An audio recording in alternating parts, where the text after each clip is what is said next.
Let's hear from this lady, Angela Thomas.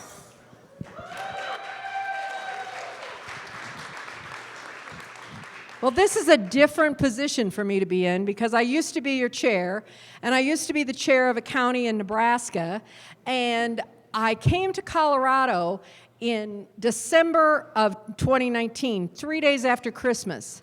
And I was at my first Democratic meeting the first week of January, and the rest is history.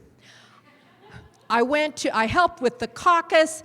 I helped Katie Barrett with her HD 45 campaign.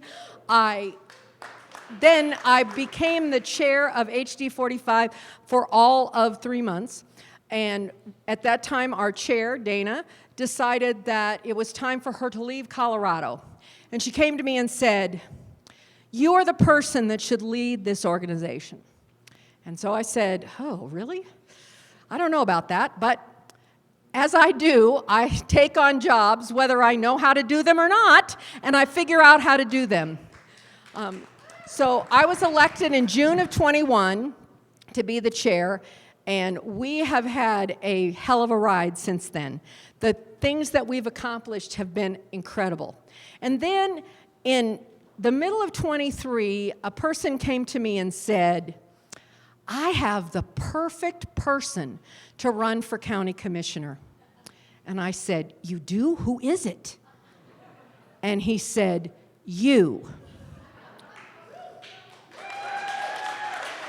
And I was like, "Oh, my family will never go for this. I can't do this. That's not what my intent is. I really need to do something different." And I said, "My husband will put the kibosh on this." And I went downstairs after getting on the phone, and he said, you've given so much for nothing, and work for this party hour after hour after hour. Let's do this." And so together, we decided to move forward on a run for county commissioner. It was a kind of a weird experience to find myself in that position. I resigned from the chair as the chair of the party. We won the primary and went forward. Now, a little bit more about me. I grew up in a town of 110 people, where my mom was a town councilwoman. She was our town's magistrate, and she was a poll worker. And so she taught me all about civic responsibility as a young child. I was the youngest of 7 children. My mother was a single mom, and she helped me to get to college. And I was the first member of my family to graduate from college. I spent 20 years in the social work field. So listening was the first skill I learned about being a social worker. You got to hear what your constituents have to say, and you have to take that in, whether you agree with what they're saying or not. And so that is really the basis for who I am, is listening. I then spent after I left social work, because it just got a little overwhelming with kids of my own, I operated my own business for about 17 years. And that was an interesting experience to be a business owner. So while my experience is not quite like Bob's, I've just worked my way through the world, and when someone says, "Can you do this?" I say, "Yes," and then I go, "Oh shit, how do I do that?"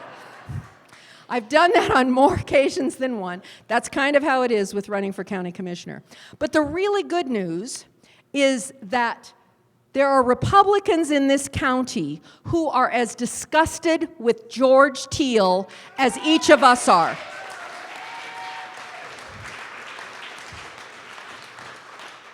I was at an event today with Josh, and we had about 50 people there, and they were Democrats, unaffiliated, and Republicans.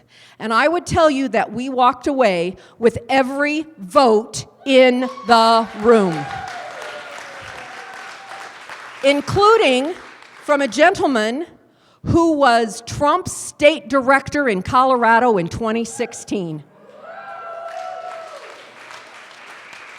This race is winnable.